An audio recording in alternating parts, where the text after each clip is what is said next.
जय श्री श्याम। आइए पढ़ते हैं खाटू श्याम बाबा की कथा। खाटू श्याम बाबा की कथा। श्री मंदिर पर।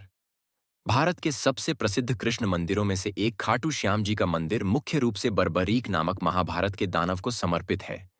इसीलिए खाटू श्याम जी की जीवन कथा की शुरुआत महाभारत से शुरू होती है। आपको बता दें कि पहले खाटू श्याम जी का नाम बर्बरीक था। वे बलवान गदाधारी भीम और नाग कन्या मौरवी के पुत्र थे। बचपन से ही उनमें वीर योद्धा बनने के सभी गुण थे। उन्होंने युद्ध करने की कला अपनी मां और श्री कृष्ण से सीखी थी।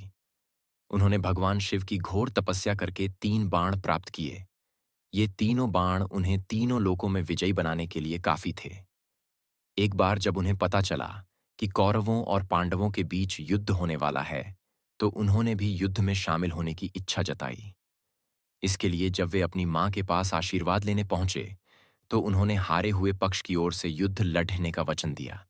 जब उन्हें बर्बरीक के इस वचन का पता चला, तो वे ब्राह्मण का रूप धारण कर उनका मजाक उड़ाने लगे और कहने लगे कि वे 3 बाण से क्या युद्ध लड़ेंगे।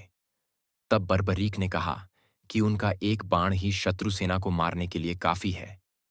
ऐसे में अगर उन्होंने 3 तीरों का इस्तेमाल किया, तो ब्रह्मांड का विनाश हो जाएगा। ये जानकर भगवान श्री कृष्ण ने बर्बरीक को चुनौती दी कि पीपल के इन सभी पत्तों को वेद कर बताओ। बर्बरीक ने चुनौती स्वीकार की। उनकी परीक्षा लेने के लिए श्री कृष्ण ने एक पत्ती अपने पैरों के नीचे दबा ली।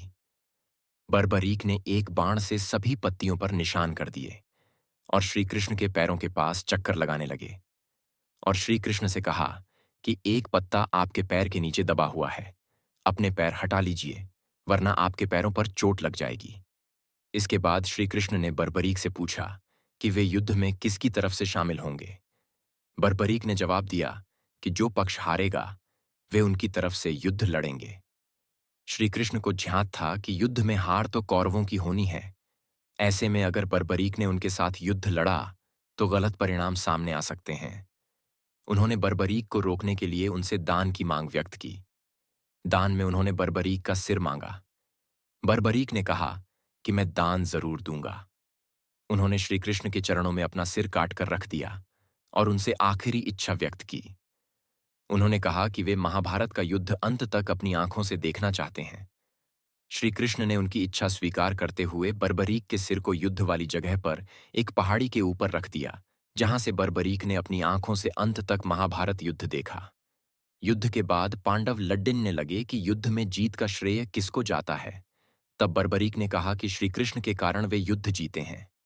श्री कृष्ण बर्बरीक के इस बलिदान से बहुत प्रसन्न हुए और उन्हें कलयुग में श्याम के नाम से पूजे जाने का अनमोल वचन दिया।